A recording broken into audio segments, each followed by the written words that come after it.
Assalomu alaykum hurmatli yurtdoshlar. Mana ertalabdan navbatdagi kotyollarimizni marshrut bo'yicha dastlabki qilib beryapmiz. Hurmatli yurtdoshlar, 30 kilovatli utepленный kotyolimizni 8 million 800 ming so'mga dastlabki qilib beryapmiz. Utepленный bo'lmagan ochiq holati 7 million 800 ming so'm.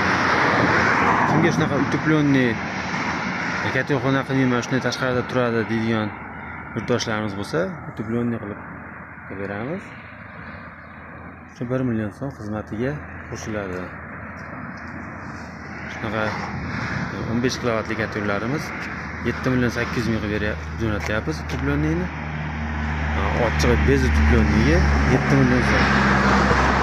Bu katyolimiz 8 million 800 ga qilib beryapmiz. Ochiq holati 7 million 800 ming so'm bo'ladi.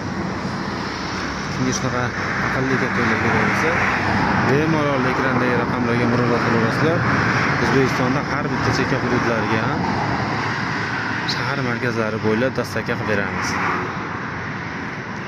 Hurmatli yurtdoshlar, kanalimni muntazam kuzatib borayotgan yurtdoshlarimiz layklarni bosib, kommentariyalarda o'z fikrlarini qoldirishlarini so'rab qolamiz.